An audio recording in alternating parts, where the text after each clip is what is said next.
Alright, many of you already know this, but just in case you don't, and before anyone asks, yes, this is the very same Henry Every who inspired Uncharted 4. He's the real-life pirate whose lost fortune drives practically the entire plot of the game. In the late 17th century, the economic center of the world was not Europe, but the Indian subcontinent. The Mughal Empire, ruled by Emperor Aurangzeb, controlled about 25% of all global economic output. Across its sea routes traveled ships loaded with tons of gold and silver coins, fine fabrics, and spices. At that time, England did not rule India yet. Through the famous East India Company, they ran their trade with the exact same mindset as an intern on a probation period, smiling at the boss and praying not to get fired. They were basically street vendors. It was against this backdrop of extreme power imbalance that Henry Every, a former English first mate, decided to intercept the emperor's personal fleet. The loot would be worth the equivalent of hundreds of millions of dollars today, trigger an unprecedented diplomatic crisis between two empires, and launch the very first global manhunt in history. Before becoming one of the most wanted pirates in the world, Henry Every barely existed in historical records. He appears as what he likely was, an ordinary sailor with no influence, titles, or wealth. What he did have was maritime experience and rather flexible moral standards. He is believed to have been born in England around 1659, likely in the region of Devon, and that is pretty much all we can say with any certainty. It isn't officially recorded in history books, but digging deep into this case, one thing becomes clear to me. Henry Every was driven by a ruthless ambition, a fire that was in fact burning inside many men of his time. In the late 17th century, in a society rigidly divided by class, anyone born with nothing was condemned to poverty. There was simply no room for moving up in the world. In 1724, as the great European wars came to an end, thousands of English sailors were simply discarded. With the market flooded with men desperate for work, merchant ship owners took full advantage of the labor surplus to slash wages and ration food to the absolute limit of survival. Hungry, underpaid, and with zero chance of moving up in life, these men were ready to accept just about anything. And to be honest, they already had the right profile. To turn a peasant into a pirate, you would have to teach him how to sail, how to fight, how to live at sea for months, and how to accept the chance of dying a violent death. To turn an unemployed sailor into a pirate, all you had to do was offer money.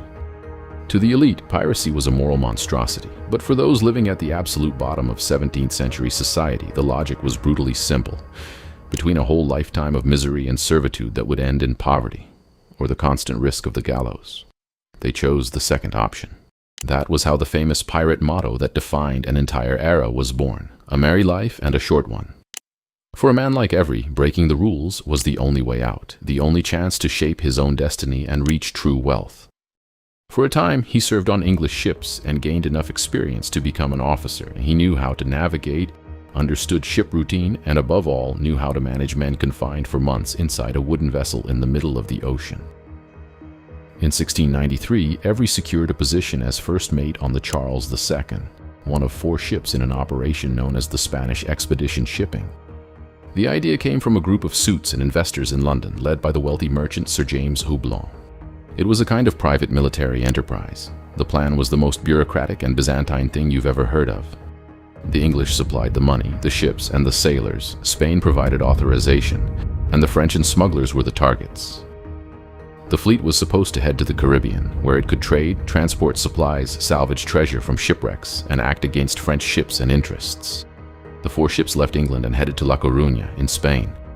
That's where the carefully planned international operations started to go wrong. The ships remained in the port for months while their owners argued over money, contracts, and permits. The official authorization papers from the Spanish crown in Madrid never arrived. Without the licenses, the ships were forbidden from setting sail and were stuck in the port for more than 8 months. The contract stated that the sailors would be paid every 6 months. However, the English investors and Spanish authorities refused to pay the men. The reason? They feared that if the crew got their money, they would abandon the ships and go back to England. Penniless and stuck on foreign soil, hundreds of English sailors practically became prisoners in the Spanish port. They had no way to send money to their families in England. They were starving, and they were running up debts at the local taverns. The sailors sent a formal petition to Captain Gibson demanding their wages so they could support their families, but they were summarily ignored. The captain of the Charles II was named Charles Gibson. He spent most of his time on land and didn't seem particularly concerned with the mood of his men. The crew, on the other hand, was getting increasingly worried, believing this was just a way found to make them work for free.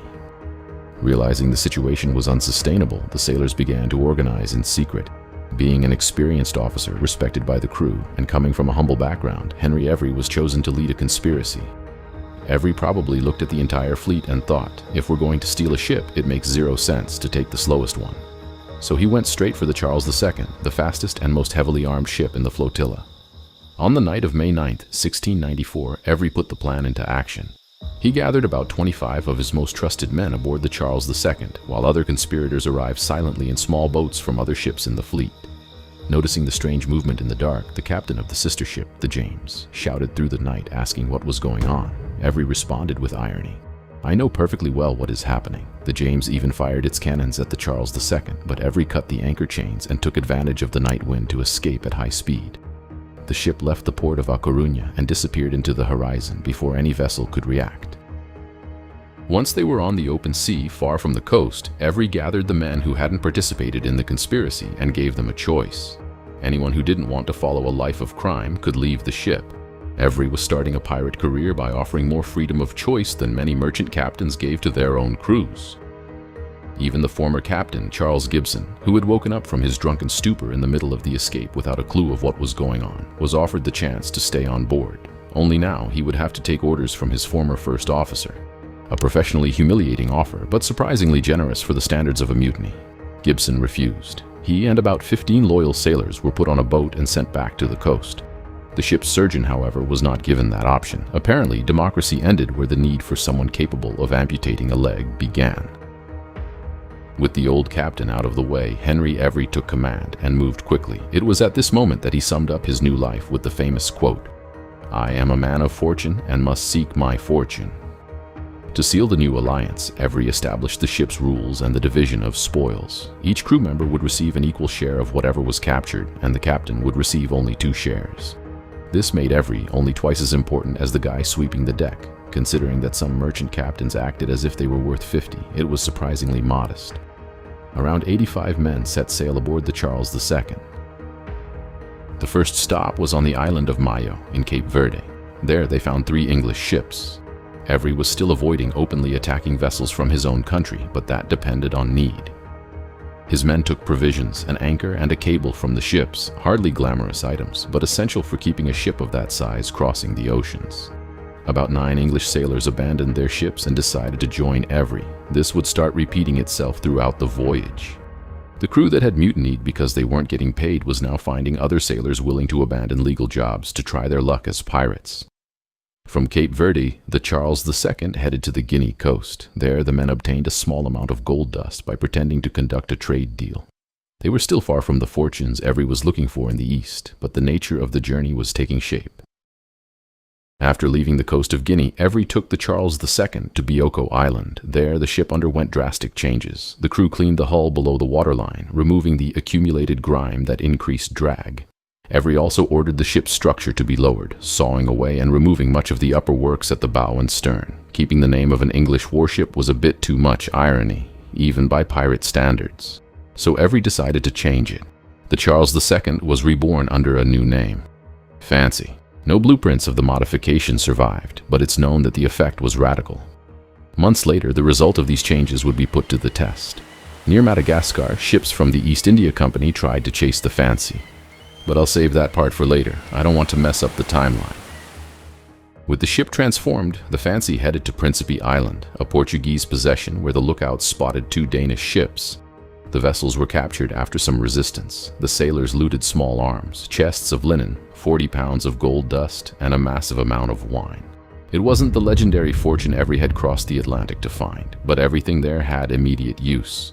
The gold paid expenses, the fabric served for trade, the weapons boosted their firepower, and the wine found a very clear destination among the crew. Next, Every recruited about 20 sailors from those ships. Later records show that at least 14 of them remained loyal to him until the end. His method was so efficient that a hostile takeover was starting to look like talent retention. By this point, the story was no longer just an English sailor's mutiny. Every acted like a magnet for dissatisfied workers. And he probably didn't even need a grand speech to convince them. Within a few hours, those men watched the pirates make the equivalent of years of their miserable wages. After leaving Principe Island, Every pointed the ship south toward Cape Lopez on the coast of present-day Gabon. On the way, they came across a small Portuguese vessel coming from Angola, carrying enslaved people. Every intercepted it, but the episode ended in a surprisingly different way from their previous raids. His men took some clothing and silk from the Portuguese ship, and upon realizing the vessel was short on supplies, they left part of their own provisions behind with them. It wasn't charity in the modern sense of the word. Every was still taking whatever interested him. But it's a useful detail because it shows how those encounters actually worked. Piracy didn't necessarily mean stripping every ship down to the last nail. The men evaluated what was worth taking. Upon arriving at Cape Lopez, the men bought honey and rested. There, the pirates decided to sink the small Danish ship they were towing because the men were dissatisfied with its commander.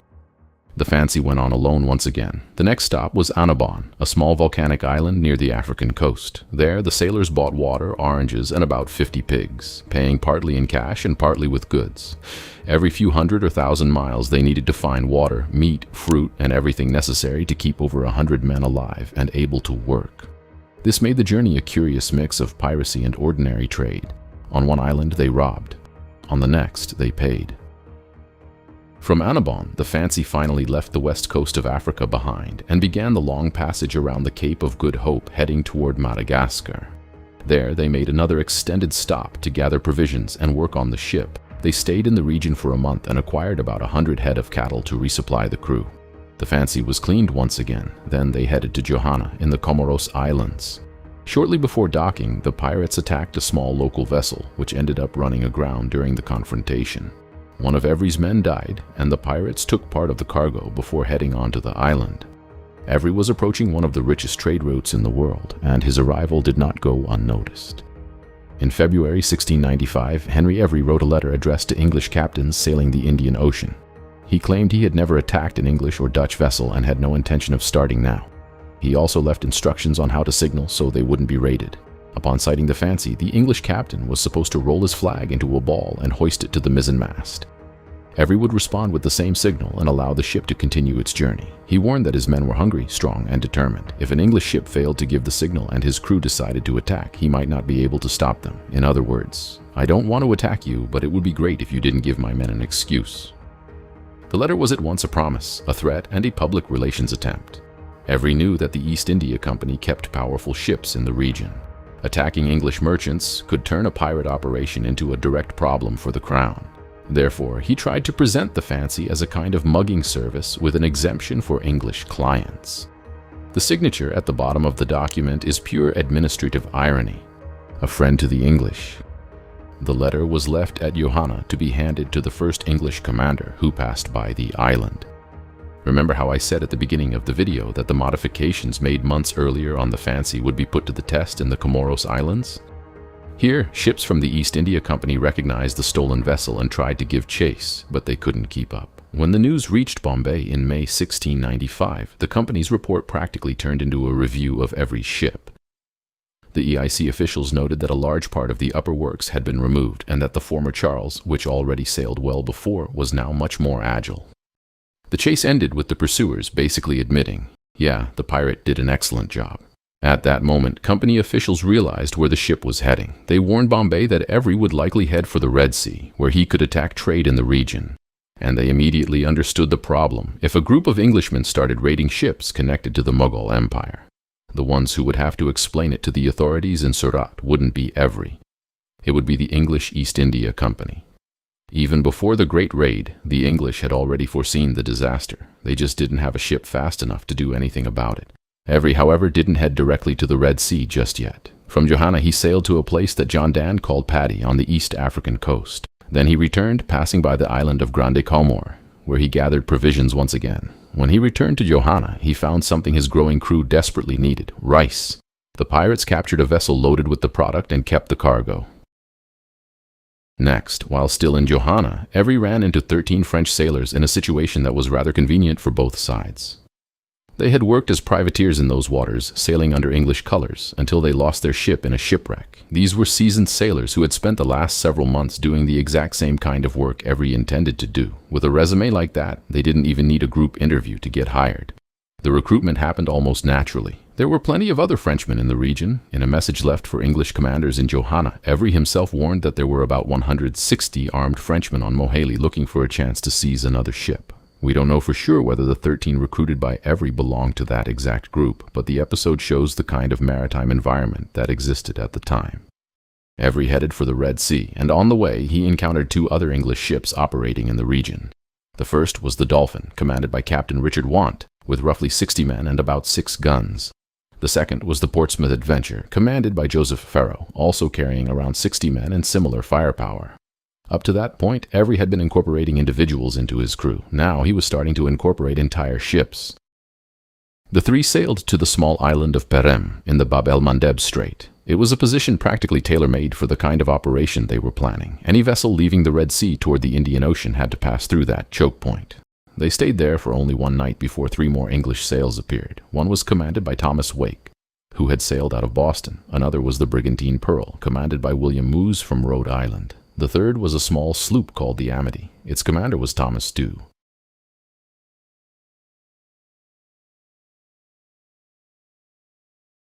After waiting for some time in Perem, the pirates began to fear that the fleet wouldn't show up. So they sent a small boat into the Red Sea in search of information. The men intercepted 2 smaller vessels and returned with 2 captives, who confirmed that the ships hadn't left Mocha yet. The pirate fleet repositioned itself near Perem Island and waited for about 6 days. Then, on an August morning in 1695, the pirates intercepted another small vessel coming out of the strait. Upon interrogating the crew, they discovered that the Mughal fleet had slipped through Bab el-Mandeb the previous night. Suspecting an ambush, the Mughal captains had decided to cross the strait in the dead of night with their lights out. The passage at that point was less than 2 miles wide, yet no one spotted the fleet. By the following morning, the 25 Mughal ships were already out in the Indian Ocean. Henry Evry's pirates weighed anchor and gave chase. Richard Want's Dolphin was far too slow and was abandoned, with most of its roughly 60 men transferring over to the Fancy. Even so, the formation began to fall apart. One of the smaller vessels fell behind and couldn't make it back. Thomas Wake also ended up lagging behind, though he managed to rejoin the group later. The Portsmouth Adventure kept pace with the Fancy. Ahead of them, scattered across the Indian Ocean, were approximately 25 Mughal ships bound for Surat. As the Mughals pushed across the ocean, the faster ships pulled away from the slower ones. The formation began to stretch out, leaving several isolated vessels trailing behind. And that was how Thomas Stew caught up with the first major prize. The Fateh Muhammad, an enormous merchant ship belonging to Abdul Ghaffur, one of the wealthiest traders in Surat. The Amity was a small vessel armed with just 8 guns and fewer than 50 men. The Fateh Muhammad was far larger, carrying more than enough men to defend the deck. Even so, without waiting for Henry, Tew ordered the attack, apparently possessing far more confidence than his 8 guns could ever justify. During the engagement, he was struck by a cannon shot and killed. The captain's death killed his crew's enthusiasm almost instantly. The men aboard the Amity surrendered and were taken as prisoners aboard the Mughal ship. Shortly after, the Fancy caught up with the Fateh Muhammad. Evry arrived with 46 guns, about 150 men, and a far more persuasive argument. After the fight against Tew, the Mughal crew put up little resistance. The pirates boarded, freed the survivors from the Amity, and began searching the cargo. They found enough gold and silver to buy 60 ships, just like the Fancy. Evry had just captured one of the largest hauls in almost any pirate's career, but he still hadn't found the ship that would make his name legendary. Somewhere ahead sailed the Ganjai Sawai, the flagship of the Mughal fleet. Better armed, defended by hundreds of men, and carrying a fortune far greater than anything the pirates had ever encountered. The name roughly translated to exceeding treasure, which in front of 6 pirate ships was probably far too much information to paint on the side of a hull. Its home base was Surat on India's western coast. At the time, Surat was not only one of the Indian Ocean's major commercial hubs, but also the primary departure point for legions of Indian pilgrims journeying by sea to Mecca. The Ganjai Sawai existed at the crossroads of these 2 worlds, pilgrimage and trade. Every year, colossal vessels departed Surat, carrying hundreds of passengers alongside cotton fabrics, silk, and other Indian merchandise bound for the Red Sea markets of Mocha and Jeddah. As a result, ships like the Ganjai Sawai made their return journey laden with tons of gold, silver, and coinage. The Ganjai Sawai carried the entire annual yield of a massive trade route, roughly 5.2 million rupees, equivalent today to approximately $150 million in raw precious metal alone. Chroniclers of the era described the Ganjai Sawai as the largest ship in Surat. Modern estimates often place its displacement near 1,600 tons, essentially a floating wooden town. Aboard was a crew, armed men to protect it, merchants, pilgrims, servants, baggage, and enough provisions to sustain hundreds of souls for weeks at sea. Below deck had to accommodate water, food supplies, rigging, and massive volumes of freight. Above deck, hundreds of passengers had to carve out space to eat and sleep throughout the passage across the Indian Ocean. A pilgrimage guide produced in Surat just a few years earlier advised travelers to seek out the largest vessels available and stay near the mainmast, where the rocking motion was minimal. The same guide recommended checking whether a doctor was aboard. Even drinking water required a strategy. After weeks in storage, it could develop a foul taste. So pilgrims were advised to mix it with pomegranate syrup or citrus juices. Surat's flagship didn't exactly come with room service, but it did come with guns. Lots of guns. While the exact count remains disputed, the vessel was suspected of mounting 80 cannons alongside 400 muskets. For all intents and purposes, the ship was a floating fortress, capable of repelling any threat on the open sea. For this heist to work, practically everything had to go right for every, and disastrously wrong for the Ganjai Sawai. And it seems the stars decided to side with the pirates. Every caught up with the ship and ordered the attack. In the opening salvos, a cannonball struck the Mughal ship's mainmast, crippling its speed and maneuverability. Almost simultaneously, one of the Ganjai Sawai's own heavy cannons exploded mid-fire, inflicting casualties and spreading utter chaos among the defenders. The pirates closed in and threw their grappling hooks. Mughal soldiers and sailors still attempted to defend the deck. The ensuing clash lasted roughly 3 hours, but the explosion, the crippled mast, and the lack of a coordinated defense left the defenders at a hopeless disadvantage. The ship's captain, Ibrahim Khan, hid in the hold alongside his concubines. Step by step, Evry's men seized total control of the vessel. Just over a year earlier, Henry Evry was merely a sailor waiting for back pay in a Spanish port. Now he stood on the deck of one of the greatest fortunes on Earth. Up to this point, the story could be framed as an extraordinary high seas hunt. From the moment the ship was taken, however, it turns into a catalog of sheer brutality. The ship carried over 800 passengers and crew, crammed together among cargo, livestock, and the suffocating heat of the Indian Ocean. The pirates knew that merchants and nobles often sewed coins and diamonds into the lining of their garments. Passengers were bound to the masts and tortured with red-hot irons and burning gunpowder to force them to confess where their life savings were hidden. To avoid wasting time untying chains or unbuttoning clothing, the pirates in some cases hacked off fingers and ears to snatch solid gold rings and earrings. Men and women were stripped naked in plain view and subjected to violent, humiliating cavity searches, the pirates convinced that people were swallowing or concealing gemstones inside their bodies. Aboard traveled the true elite of the Mughal dynasty. Diplomats, religious leaders, and noblewomen returning from their pilgrimage to Mecca. An elderly woman of the highest rank, identified in historical accounts as a direct relative of Emperor Aurangzeb himself, was on the ship. The sexual violence inflicted by Evry and his men against this noblewoman and other women lasted for roughly 72 hours, a brutality so extreme that British reports of the era had to resort to bureaucratic euphemisms, describing the elderly noblewoman as having been treated in so vile a manner that humanity itself ought to be ashamed. For dozens of women, the only escape was death. Seeing what was taking place on deck, mothers grabbed their young children and hurled themselves into the open ocean. Others took their own lives with daggers before their cabin doors could be broken down. In one particularly horrific instance, a Mughal officer, realizing the breach of his cabin was imminent, killed his wife, her maidservant, and himself to spare them from what was about to follow. The haul from the operation was astronomical. The East India Company estimated the damages at £325,000. Mughal authorities, on the other hand, stated the true value easily surpassed £600,000, roughly $200 million in today's money. Before, the problem was a lack of money. Now the problem was an excess of it. The pirates had so much coin and treasure that the voyage's biggest challenge became how to transport and divide such immense wealth. When the loot was shared out, every sailor aboard the Fancy received a fortune greater than what most honest European workers could hope to earn in 2 lifetimes. Evry, as captain, took a cut that turned him overnight into the richest pirate of his generation. Once their greed had been satisfied, Evry and his men slashed the sails of the Ganjai Sawai, destroyed the cabins, stole the provisions, and cut the rigging, leaving hundreds of traumatized, wounded survivors adrift on a crippled ship. The survivors managed to limp back toward the port of Surat as best they could. The pirates set sail in the opposite direction. Henry Every had just cashed the biggest check in the history of piracy, and now he needed to vanish before the Mughal Empire figured out who he was. When the Ganjai Sawai finally made landfall in Surat, news spread like wildfire throughout the city. And the first Englishmen to suffer the consequences weren't aboard the Fancy. They were merchants from the English East India Company.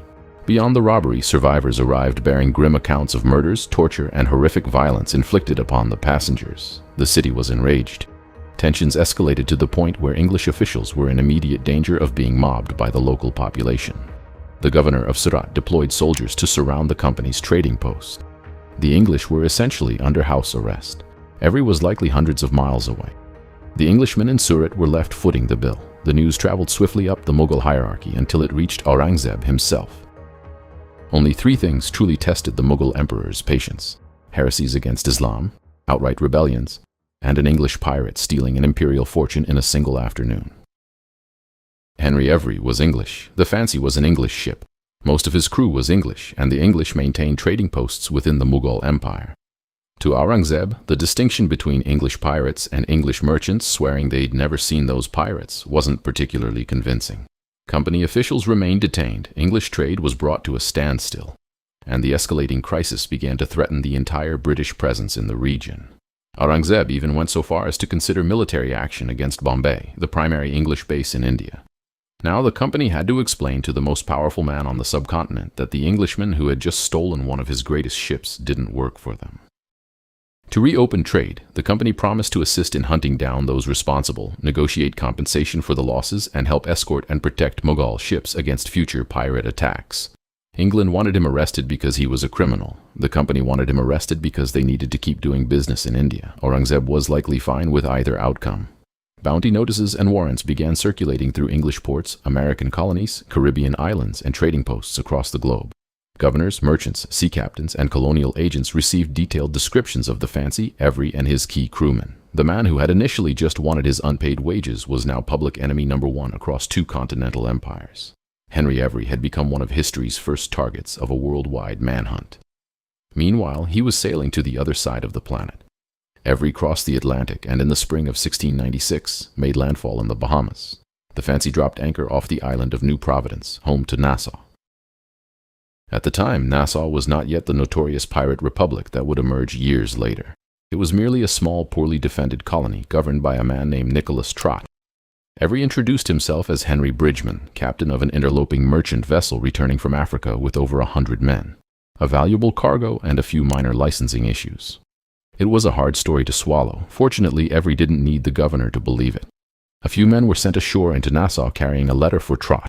In it, Every requested permission to make port, purchase supplies, and stay for a while. In exchange, he offered a bribe in gold and silver collected among the pirates. The total payout amounted to roughly £860, equivalent to nearly 3 years of salary for the man tasked with deciding whether they could enter the harbor. But hard currency wasn't the only perk on the table. Every also offered the Fancy itself. This entire saga had kicked off because someone thought it was fine to leave sailors unpaid for months. Every clearly had no intention of making that same mistake with the man holding the keys to Nassau. The ship was still packing dozens of cannons, barrels of gunpowder, and rigging that could either be sold off or repurposed for the island's defense. At that very moment, French forces were threatening the Bahamas. Nassau was critically undermanned. Its fort stood half-finished, and the sudden arrival of a heavily armed warship suddenly looked remarkably convenient. Trott had two options. He could interrogate the suspiciously wealthy foreigners who had shown up on a ship bristling with cannons. Or he could take the cash, keep the warship, and not ask too many questions. The governor granted the Fancy clearance into the harbor, sent over wine, beer, and sugar, and allowed the crew to come ashore. Trott would later claim he had no reason to suspect foul play. While the governor collected his cut, Every's men began to melt away into the background. Some bought small sloops. Others bought passage on merchant ships. Splinter groups scattered toward the English colonies in North America, Bermuda, Ireland, and England itself. Sticking together would have been a death sentence. The Fancy was handed over to Trott and broken up for scrap. With it vanished one of the most damning pieces of physical evidence against Every. But news of the raid was already tearing across the globe. When the authorities began circulating proclamations bearing the name of Henry Every, they also included the alias Bridgman, the name he had used in the Bahamas. The notices warned that the fugitives could be recognized by the staggering quantities of Indian and Persian gold and silver they carried. The bounty offered for every's capture reached £500. The arrest of each accomplice was worth another 50. The warrants strictly forbade anyone from harboring, concealing, or aiding the fugitives. By the time the manhunt reached the Bahamas, the crew had already vanished into thin air. And Henry Every was nowhere to be found. Sometime over the following months, he is believed to have crossed the Atlantic once more, landing in Ireland. From that moment on, his trail goes cold. His men would go on leaving coins, eyewitnesses, and terrible decisions in their wake. Every left behind only legends. In June 1696, men tied to the crew started popping up in Ireland hauling absurd amounts of money. And when I say absurd, I don't mean they had a few extra coins in their pocket. One of the first groups landed around Westport carrying at least 32 sacks and a small cask full of coins. Some of those bags were so heavy that a man on his own could barely lift them. That's when the pirates ran into a problem they probably didn't even know existed a few months earlier. They had way too much money. The moment they hit the shore, they started buying up horses. And apparently they weren't too concerned about haggling. A report from the time notes that they were offering £10 for animals that normally went for £2. They needed the horses just to carry the cash. And there was another issue. A huge chunk of that fortune was in silver. Silver is money. It's also heavy as hell. So they began searching for anyone willing to swap silver for gold, going so far as offering the equivalent of 30 shillings in silver for just 20 in gold. Financially, it was a terrible deal. Logistically, it made complete sense. Even before word of the heist reached England, James Trumbull and Edward Forsyth were captured in County Mayo, with around £200 on them. Other crewmen managed to slip away before the law arrived, and then reports began popping up of other extraordinarily wealthy sailors traveling across the country. Every had made it to Ireland as well. According to John Dan, he and about 20 other men purchased a small vessel in the Bahamas and crossed the Atlantic. In late June 1696, they made landfall at Dunfanaghy in Northern Ireland. There, the crew began to scatter once more. Dan would go his own way. Every would vanish in another direction. Dan managed to reach Dublin, crossed over into England, and pushed on toward Rochester. He was still hauling an amount of cash that was nearly impossible to explain, so he tried to hide it. Over £1,000 in gold coins were sewn directly into the lining of his jacket. For a while, it worked, right up until Dan left the coat hanging in an inn. A maid noticed the garment weighed far more than a coat ever should. When the lining was cut open, out poured the coins. Authorities recovered roughly £1,045 in foreign gold pieces alongside English guineas. For an ordinary sailor, that was decades' worth of wages. Dan was promptly thrown in irons. Jewelers, merchants, money changers, and authorities were already on high alert, scouring for newly arrived sailors carrying Indian and Persian coinage, jewels, and raw gold. Several men were caught red-handed trying to convert their loot. Others drew unwanted attention simply by spending like kings. Once he realized he was staring down the gallows, John Dan decided to cut a deal. And another man from the old crew, Philip Middleton, was about to do the exact same thing. Dan and Middleton began telling the authorities everything they knew, and they knew a lot. The mutiny at A Coruña, the seizure of the Charles II, the modifications that turned the vessel into the Fancy, the voyage down the coast of Africa, the raids in the Indian Ocean, the names of the men aboard. The two former pirates began turning nearly 2 years of high seas crime into an exhaustively detailed report for the Crown. With the testimonies of Dan and Middleton paired with the arrests made in the weeks that followed, authorities began piecing together the names, the places, and the timeline. Eventually, they rounded up 6 men from the old crew. They would be taken straight to the Old Bailey in London. The trial got underway in October 1696. England had promised the Mughal Empire that it would hunt down and punish those responsible for the attack on the Ganjai Sawai. The East India Company desperately needed to convince Aurangzeb that these men had not acted under English protection. Trade with India hung in the balance. For that reason, the Crown treated the proceedings with utmost gravity. Some of the realm's highest-ranking magistrates presided, including Sir John Holt, Lord Chief Justice of the King's Bench. Joseph Dawson pleaded guilty. The other 5 maintained their innocence. Dan and Middleton took the stand to testify against their former shipmates. They mapped out the entire voyage, pointed out crew members by name, and detailed exactly how the raids had gone down. The pressure exerted on the jury was hardly subtle either. The Admiralty's prosecutor made it clear that they were entirely free to acquit the defendants, so long as they were comfortable crippling English trade with one of the most powerful empires on earth. The problem was, outside the courtroom, Henry Every was already carving out a vastly different reputation. Tales of the pirate who had crossed the globe, seized an astronomical fortune, and vanished into thin air were spreading like wildfire across England. To a large swath of the public, he was becoming something of a folk hero. The Crown needed to track down Every, but it also desperately needed to convince the public that men like him belonged at the end of a rope. So the jury sat through the testimonies. They heard about the captured ships, they heard about the staggering wealth, and they heard that an acquittal could shatter English trade with India. Then they stepped out to deliberate, and they returned with their verdict: not guilty. The 5 men who had denied the charges were acquitted. It looked as though the whole affair was over. For the Crown, it was an absolute catastrophe. England had given its word to the Mughal Empire that the culprits would swing, and the jury had just set them free. The authorities couldn't simply rerun the exact same trial until they got the verdict they wanted, so they found another crime. The authorities couldn't rerun the same trial after an acquittal, so they went looking for another crime. And they didn't have to look very far. Just 12 days after the first acquittal, the men were dragged back before a judge. This time, the indictment was for the mutiny and the seizure of the Charles II. In practice, the Crown had simply found another angle to hang them. This time around, the message to the jurors was even more blunt. Sir Charles Hedges, judge of the High Court of Admiralty, openly rebuked the verdict of the first trial and called on the new jury to display what he termed a true English spirit. Formally, that jury was still independent. Informally, one of the most powerful figures in the Admiralty had just spelled out exactly which verdict would be deemed patriotic. In his words, the nation's trade and wealth hung in the balance. It would be remarkably convenient if this jury came to a rather different conclusion than the last. This time, the jury found all 5 men guilty. Joseph Dawson, having admitted his guilt, was granted a temporary stay of execution. The other 5 were sentenced to death. On November 25, 1696, the condemned men were escorted out of prison and marched to execution dock on the banks of the River Thames. That was where England traditionally hanged men convicted of piracy. The voyage had begun with mutinous sailors furious over unpaid wages. It ended with 5 of them swinging by the neck on the very same riverbanks where the whole venture had started. A few years later, John Dan became a partner in a London bank. The man who had taken part in a mutiny, turned pirate, and helped steal an imperial fortune managed to leave crime behind and enter the financial sector. Henry remained missing. The authorities kept searching. Proclamations circulated through the ports. Bounties were offered. Men from his crew were interrogated. Ships were searched. Every never turned up.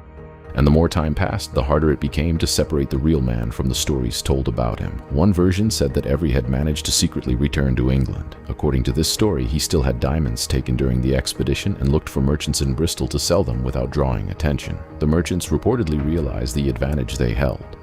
Every was one of the most wanted men in the country. If they kept the stones, he couldn't very well go to the authorities and complain that his stolen diamonds had been stolen.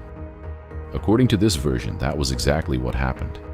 Every lost most of his fortune and ended his days poor, dying without enough money to pay for his own burial. Another version went to the complete opposite extreme.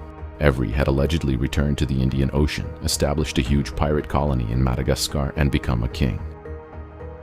Others inflated his fortune, and some even claimed he married a Mughal princess captured on the Ganjai Sawai. That part was completely made up, but it didn't really matter anymore. Books, pamphlets, and plays began turning Henry Every into something much bigger than the man who actually commanded the fancy. The crisis sparked by the raids in the Indian Ocean made it increasingly difficult for England to keep tolerating pirates whenever it was convenient. Over the following years, laws grew harsher, trials outside England became easier, and the crackdown on piracy intensified. Every escaped at a very specific moment. England was still learning how to hunt pirates on a global scale. The men who came after were far less lucky. Blackbeard died fighting. William Kidd ended up on the gallows. Charles Vane was hanged too. 5 men from Every's own crew were executed in London. Henry Every was never caught. His career as a pirate captain lasted just over a year. It was enough to pull off one of the greatest heists in the history of piracy, trigger a crisis between 2 empires, and spark a manhunt that crossed the oceans.